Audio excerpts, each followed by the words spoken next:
Selamat pagi Bapak Ibu, kita ketemu lagi di pertemuan ke-10 kita. Kita bicara tentang lanjutan Blue Ocean Strategy, di mana pada pertemuan ini kita lebih pada tahap implementasi. Setelah sebelum pertemuannya adalah pertemuan sebelumnya kita lebih banyak mendiskusikan garis besar dari Blue Ocean. Sekarang kita masuk pada bagaimana mengimplementasikan Blue Ocean.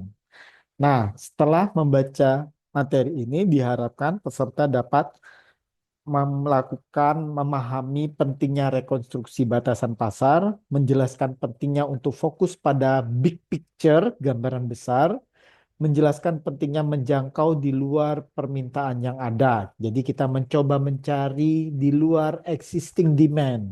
Nah, berikutnya kita menjelaskan pentingnya urutan strategi yang tepat. Nah, kita mulai dengan rekonstruksi batas pasar. Prinsip pertama dari strategi Blue Ocean adalah kita melakukan rekonstruksi batas-batas pasar. Jadi kita melihat bagaimana kondisi persaingan hari ini, kemudian kita bisa keluar dari kondisi persaingan saat ini yang sudah red ocean tersebut. Nah, pada prinsipnya dengan mengetahui rekonstruksi baca pasar ini, kita sebenarnya membahas risiko pencarian yang di atas yang dihadapi oleh mayoritas perusahaan. Bagaimana kita mendapatkan, memandang, melihat ada potensi ruang pasar yang baru tersebut. Nah, tantangannya adalah bagaimana kita berhasil mengidentifikasi peluang blue ocean tersebut menarik secara komersial. Kita lihat ada nggak pasar baru. Tetapi apakah pasar baru itu cukup untuk membuat perusahaan eksis di masa mendatang? Nah, kemudian tantangan berikutnya adalah kuncinya karena manajer tidak mampu menjadi riverboat gambler yang mempertaruhkan strategi mereka pada intuisi atau random driving. Istilah-istilah ini ada di dalam buku, silakan Bapak Ibu coba baca ya.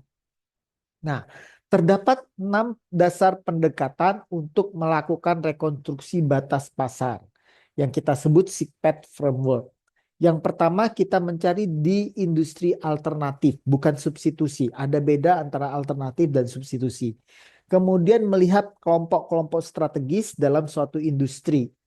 Kemudian melihat dalam suatu rangkaian pembelian. Kemudian melihat produk-produk pelengkap, complementary product ya. Berikutnya yang kelima melihat apakah kita menjual fungsi atau emosional ya. Kemudian yang keenam kita melihat secara lintas waktu. Baiklah, kita akan bahas satu persatu mencari industri alternatif. Tadi saya sampaikan alternatif ini lebih luas daripada substitusi. Nah, mungkin Anda bertanya, apa sih maksudnya substitusi dan apa sih maksudnya alternatif? Kalau alternatif, kalau substitusi, nah hari ini saya lapar, saya mau makan. Kalau tidak gaduh-gaduh, saya bisa pakai misalnya nasi goreng atau pecel dan sebagainya. Itu adalah substitusi penggantinya. Nah, sementara alternatif lebih luas daripada itu. Coba kita lihat contoh bioskop versus restoran. Nah, biasanya kita mengakhiri malam minggu kita, akhir pekan itu pergi bersama keluarga. Alternatifnya apa? Kita ke mall, ke jalan-jalan nonton bioskop, kemudian atau kita pergi ke restoran. Nah, ini adalah sebenarnya alternatif. Karena pada dasarnya kita ingin menikmati malam minggu bersama keluarga kita. Nah, di sini bentuk berbeda, yaitu antara restoran sama bioskop itu bentuknya berbeda. Namun, mereka memiliki tujuan yang sama.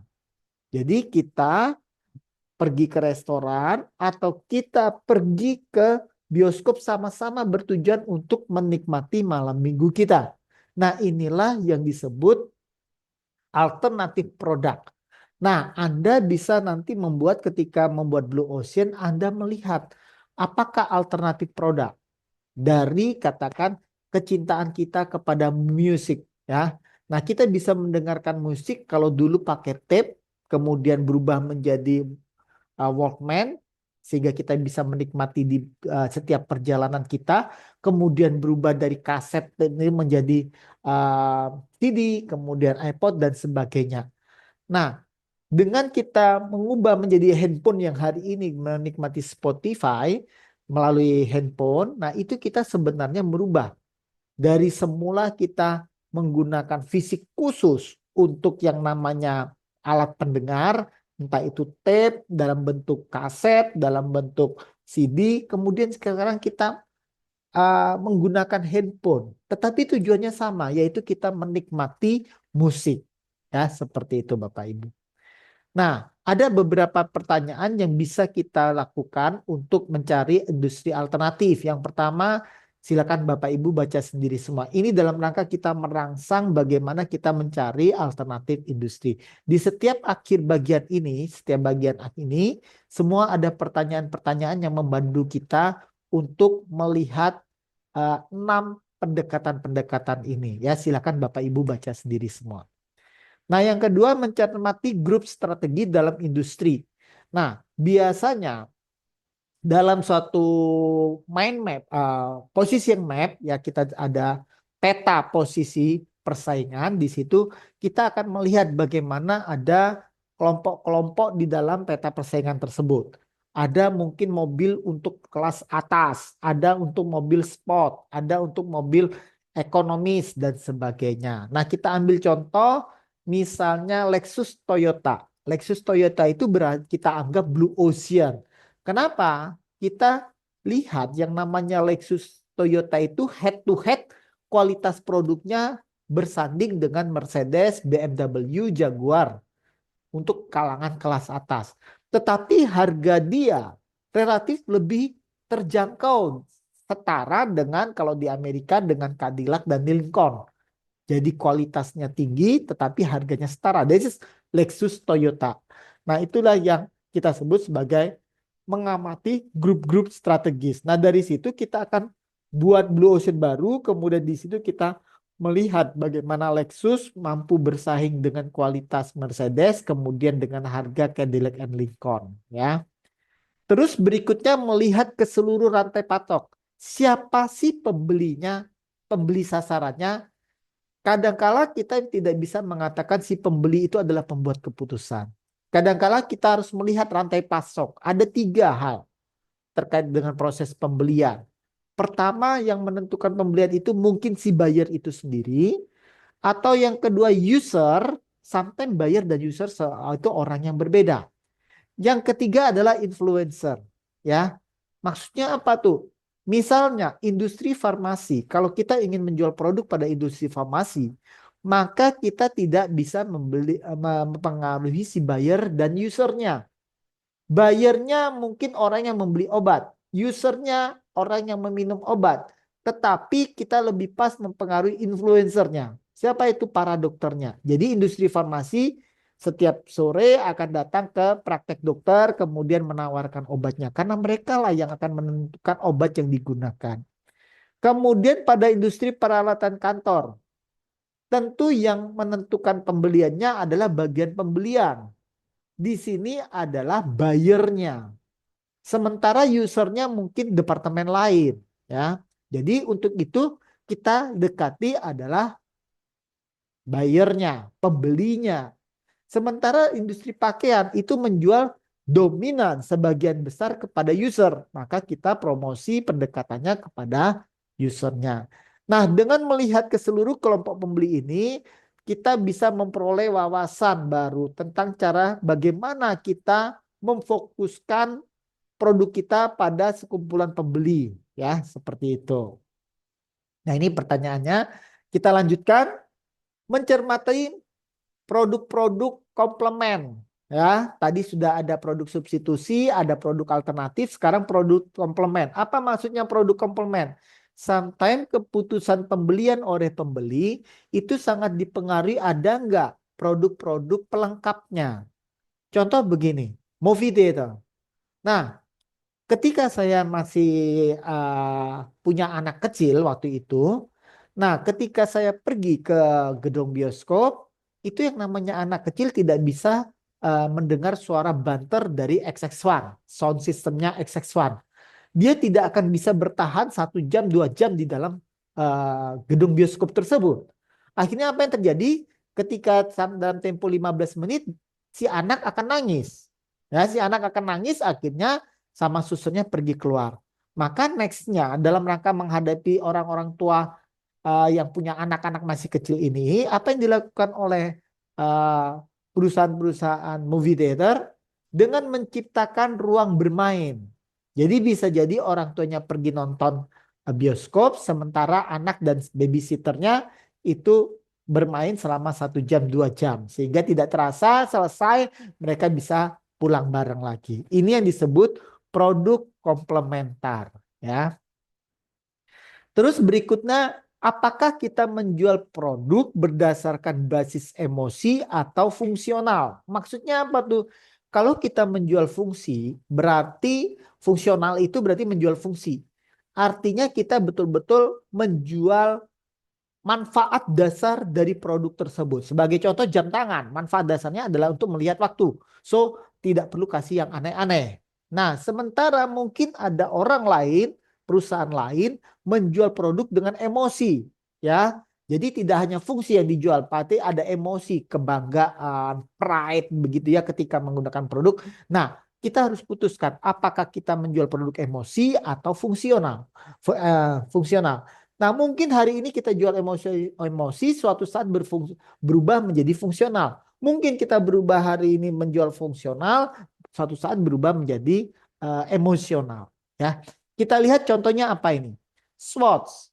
Swatch pada dasarnya awalnya dia menjual produk yang secara fungsional. Pokoknya bikin jam murah, kemudian sporty, ya, sehingga banyak dipakai oleh kalangan anak-anak muda karena anak muda tidak punya uang cukup sehingga mereka beli mobil, beli jam tangan yang murah, menarik dan kuat seperti itu. Namun apa yang terjadi? Terjadi pergeseran Swatch ini dari semula menjual produk yang fungsional jam, ya, kemudian menjadi mode tren di mana sekarang anak-anak muda menggunakan Swatch karena warna-warninya, kemudian bentuknya yang unik dan macam-macam, ya.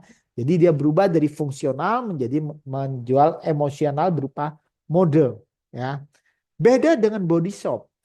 Body shop pertama dijual dengan emosional. Emosionalnya apa? Bahwa ini adalah produk yang ramah lingkungan. Nah, kemudian apa yang terjadi hari ini? Selain dia menjual emosional, dia berubah menjadi fungsional. Sehingga dia menjual, kalau dulu dia menjual sabun tidak ada kemasannya, cuma ada plastik recycle. Nah, sekarang semua produknya dia itu selain mempromosikan sebagai emosional produk yang ramah lingkungan, yang lebih penting adalah fungsinya.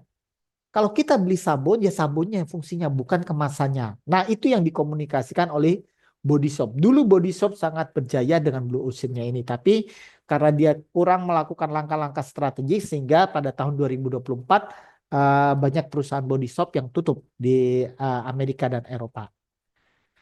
Terus berikutnya mencermati waktu, ya, karena ada produk-produk yang hari ini akan berubah. Ada produk yang tetap akan sama selamanya, ada yang berubah mengikut tren. Nah, kita harus tahu tuh, ya, kira-kira nih produknya modelnya seperti apa, bagaimana tren ke depannya. Nah, ini yang kita perlu tahu. Nah, dari rekonstruksi bahasa pasar, kita bisa melihat perbedaan antara Samudra Merah dan Samudra Biru. Dari sisi industrinya, Samudra Merah berfokus pada pesaing dalam industri. Kelompok strategisnya berfokus pada posisi kompetitif dalam kelompok strategis yang ada saat ini. Kelompok pembelinya melayani kelompok pembeli secara lebih baik dibanding kompetitor. Cakupan produknya berfokus pada memaksimalkan nilai produk dan penawaran jasa dalam batasan-batasan industri alias dalam industri existing. Orientasi fungsional emosional berfokus pada memperbaiki kinerja harga dalam orientasi fungsional emosional industrinya. Sementara dari sisi waktu berfokus pada adaptasi terhadap tren eksternal yang terjadi. Itu Samudra Merah. Sementara Samudra Biru kita mencoba mencari alternatif industri. Kemudian mencermati kelompok strategi dalam industri, meredefinisi kelompok pembeli, kemudian mencermati produk dan penawaran jasa pelengkap, produk komplementer, kemudian memikirkan ulang orientasi apakah kita fungsional atau kita emosional, dan berpartisipasi dalam membentuk tren eksternal sepanjang waktu. Nah, dari yang pertama tadi, merekonstruksi batas pasar, kita masuk melihat yang pada kedua, gambaran besar, big picture. Nah, prinsip kedua dari Samudra Biru adalah fokus pada gambaran besar dan bukan pada angka-angka kecilnya. Nah, tujuan prinsip ini adalah untuk mengurangi risiko perencanaan investasi tenaga waktu yang terlalu besar dengan hasil yang melupai langkah traktis di Samudra Merah. Jangan sampai kita terjebak seperti itu. Nah, sebagaimana dijelaskan di bagian sebelumnya, menggambarkan strategi menghasilkan tiga hal. Kanvas strategi itu ada manfaatnya. Pertama, menggambarkan secara jelas faktor yang mempengaruhi kompetisi itu apa saja. Yang kedua, menunjukkan profil strategis dari kompetitor baik yang ada saat ini dan potensinya ke depannya. Yang ketiga, bagaimana perusahaan berinvestasi pada faktor-faktor kompetisi dan bagaimana perusahaan melakukan investasi pada pantauan tersebut di masa depannya. Itu fokus kita. Manfaat dari menggambar kanvas strategi yang pertama. Menggambar kanvas strategi itu bukan pekerjaan mudah. Mulai dari kita mengidentifikasi faktor-faktor utama persaingan, key performance indikator tersebut, itu tidak mudah. Nah, untuk dapat menggambarkan kanvas strategi, maka ada 4 langkah yang digunakan, yang disarankan oleh Blue Ocean. Pertama, visual awakening, kita menyadari secara visual bagaimana kompetisi persaingan itu. Kemudian kita mulai mengeksplor, kemudian mengembangkan strategi secara fair, kemudian melakukan komunikasi. Nah, 4 langkah ini langsung kita bahas, penjelasannya ada di halaman buku Anda. Penjelasannya saya pakai dari gambar ini saja.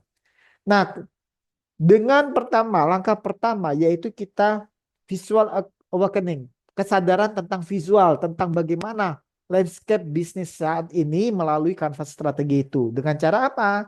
Kita membandingkan bisnis perusahaan dengan pesaing dengan menggambarkan kanvas strategi yang ada. Kemudian dari sini kita bisa lihat apa sih yang bisa kita lakukan, kita rubah dalam strategi tersebut.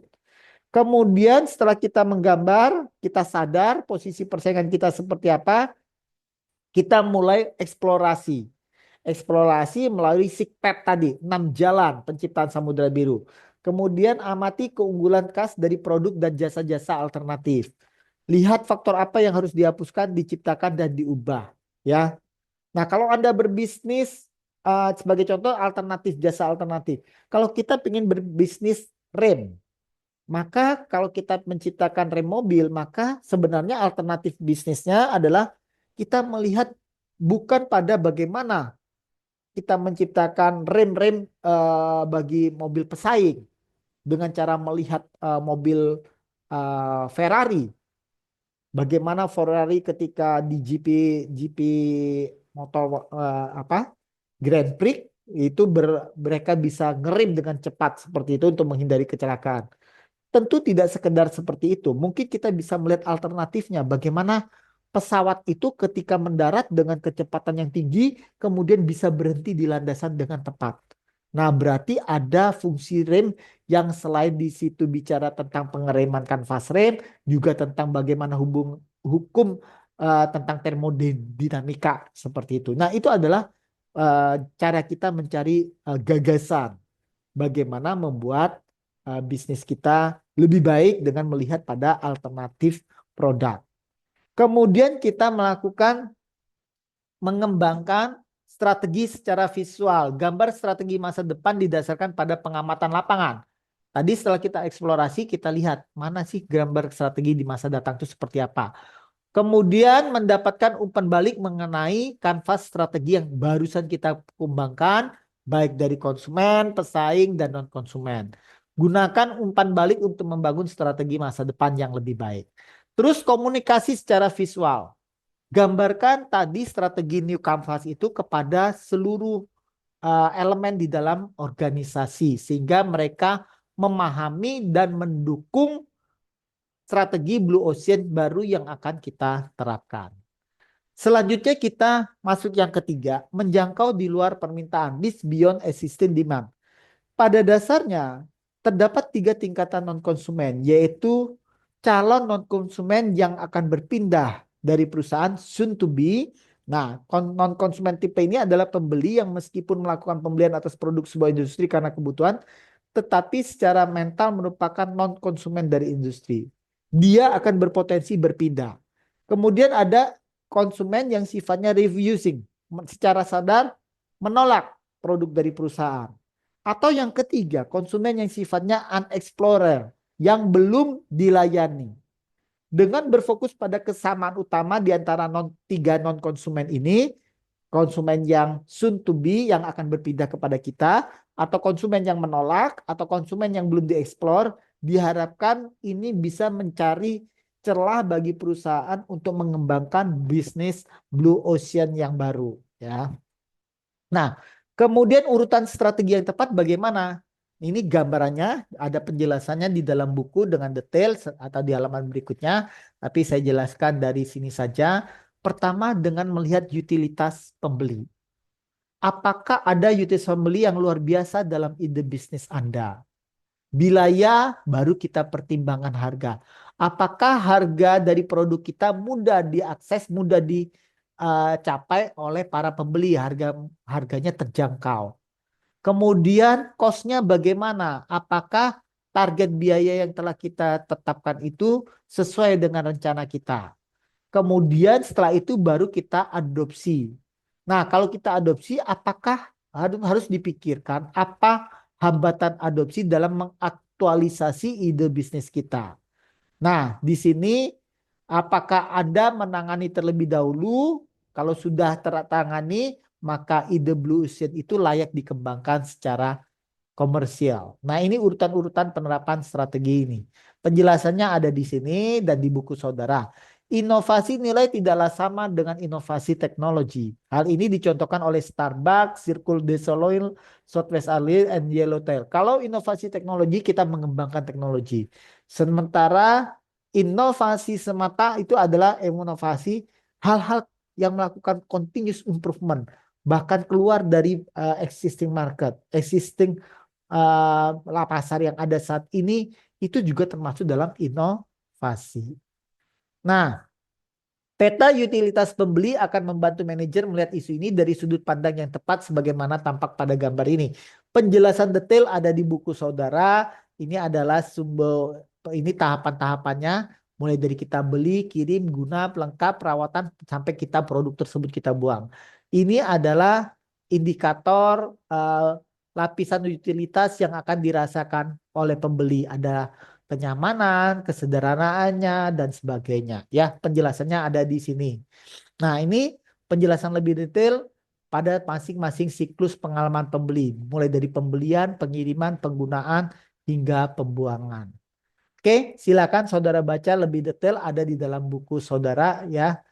Nah, terus ketika kita menentukan harga terhadap produk yang akan kita luncurkan itu menjadi hal yang urgent.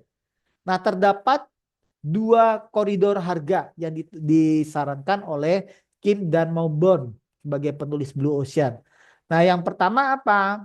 Mengidentifikasi koridor harga massa dengan melihat harga untuk produk dengan bentuk sama dan fungsi berbeda atau produk dengan bentuk dan fungsi berbeda namun dengan tujuan sama. Kita cari komparasinya, harganya. Yang kedua, menentukan level tertentu dalam koridor harga di mana perusahaan bisa membuat harga batas atas dan harga bawah ya. Nah, diharapkan dengan adanya dua koridor harga ini maka kita bisa menetapkan harga yang pas yang bisa dicapai terjangkau oleh konsumen. Sehingga nanti dari situ baru kita bicara tentang struktur biayanya. Bagaimana biaya ini bisa kita kurangi dengan cara tadi meniadakan atau mengurangi dengan matrik 4M tersebut ya. Nah, untuk dapat mencapai sasaran biaya supaya biaya itu bisa kita tekan, perusahaan harus memiliki tiga tuas utama. Pertama, merampingkan kegiatan operasional dan memperkenalkan inovasi biaya dari manufaktur ke distribusi. Dalam arti kita membuat lean manufacturing ya sehingga menekan biaya-biaya yang tidak diperlukan. Yang kedua, melakukan kemitraan. Nah, melakukan kemitraan ini tujuannya juga sama, yaitu mengurangi biaya. Mengubah model pemberian harga dalam industri. Nah, di sini dalam tujuannya juga sama, kita menekan harga. Sebagai contoh, pada saat awal kaset video dikenalkan, harganya sekitar USD 80 ya. Kemudian kalau ini mengacu pada harga kalau kita ke bioskop. Ini maksudnya video kaset Sony Betamax ya. Jadi dulu ada Sony Betamax untuk menonton film di rumah. Ya, itu harganya USD 80. Harga itu mengacu pada harga kalau kita nonton di bioskop 2 orang ya. Nah, kemudian Blockbuster berhasil mengatasi masalah ini dengan mengubah model pemberian harga dari jual ke sewa sehingga harganya hanya beberapa dolar saja. Karena dulu kalau kita beli harga video kasetnya itu mahal, akhirnya kita sewa waktu itu. Sudah ada sewa juga.